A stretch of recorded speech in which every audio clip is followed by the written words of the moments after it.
Good evening, everybody. Thanks for joining us. Don't throw your masks away just yet. The battle over mask mandates continues, with the U.S. Justice Department filing an appeal to reverse a district judge's recent ruling that essentially ended masking on public transit all over the country.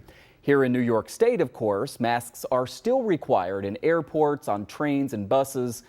Here's the confusing part, though. You have to wear your mask in the airport, but depending on your airline, you might be able to take it off once you board.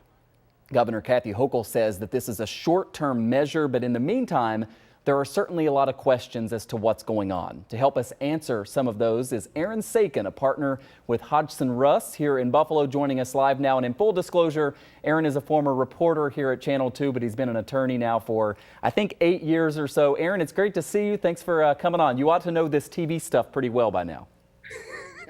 I hope so. No pressure. Yeah. So I wonder, just to start off, if you can kind of walk us through what's going on now with this appeal. So we, for our viewers, had a federal judge down in Florida who struck down the nationwide mandate, but now the Justice Department is going to appeal that. I mean, how's that going to work? And I guess what's the timeline on when the appeals court will tell us what's going on?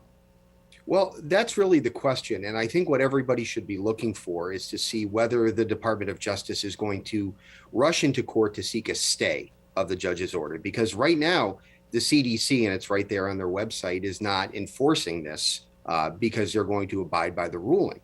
If the Justice Department were going to run in, they could try to seek a stay and seek it on an expedited basis. The question is, are they going to hurry to do this? Because the big date here, Michael, is May 3rd. That's the day that the mandate expires.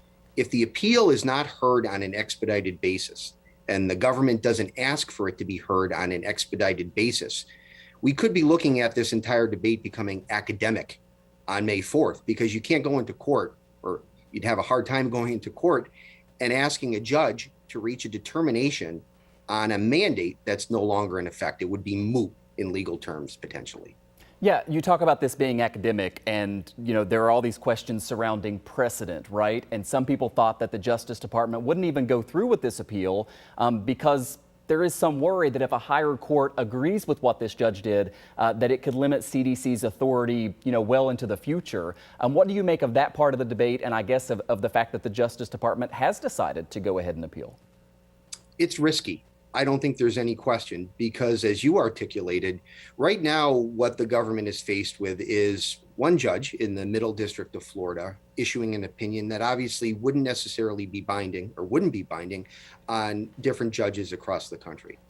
But if you were to follow through and have this appeal, and if the government were to get a bad ruling from the 11th Circuit, consistent with what the district court judge said, then you have an appellate level ruling. While it wouldn't necessarily be binding in the Second Circuit up here in New York and on the courts here, it certainly would be persuasive. And you run the risk of getting bad law, or more bad law, if you follow through with the appeal, which is why I think we haven't seen a decision yet from the Biden administration about whether to actually not just file a notice of appeal, but follow through and seek an expedited determination before this expires on May 3rd. I think what they've essentially put here, Michael, is a placeholder that gives them the right or the option over the next few days to make that determination.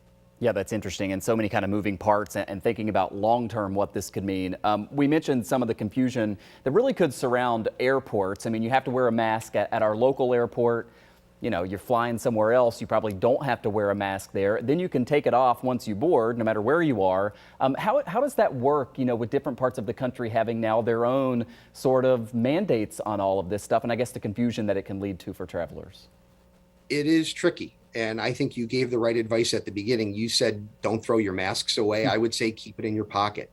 And the reason I say that is you have different rules, even in states as close as New York and New Jersey, right? So you could potentially be riding on public transportation in one state, cross over to the other, and the rules would change. These types of mandates and issues of public health are typically reserved for the states. So it's not going to be uncommon to see variation among states. It's obviously more difficult for the public to keep track of what's going on in one state or one area versus another. While that may be the foreseeable future, I would suggest that you're probably going to have to hang on to your mask. And for example, I think if you're on a bus and you go into an area where it's required, I'm sure the bus driver will probably tell people, but it is confusing. There's no question. Specific to New York State, we have previous cases that have happened over the past couple of years that upheld mask mandates, right? I wonder if, with all that's going on now, and even though it's a federal case with, what happened with the judge in Florida, do you think there's any chance that there's an attorney out there who sees that and decides, you know what, I'm going to challenge what the governor in the state has now implemented here in New York State, continuing to require the mask mandate when it's not in effect in other places? Do you think that's something that we could see, and would there be any impact of that other ruling on what could happen here in New York State? I think the impact from the other ruling would be very limited, if any. And the reason I say that is that other ruling was very narrow to what powers the CDC had, right? Did the CDC even have the authority to issue this mandate? And if it did have the authority, did it go through those procedures that are required to do it? The judge in the Middle District of Florida said no. As for New York, I think a challenge, if passed as prologue, is certainly very possible.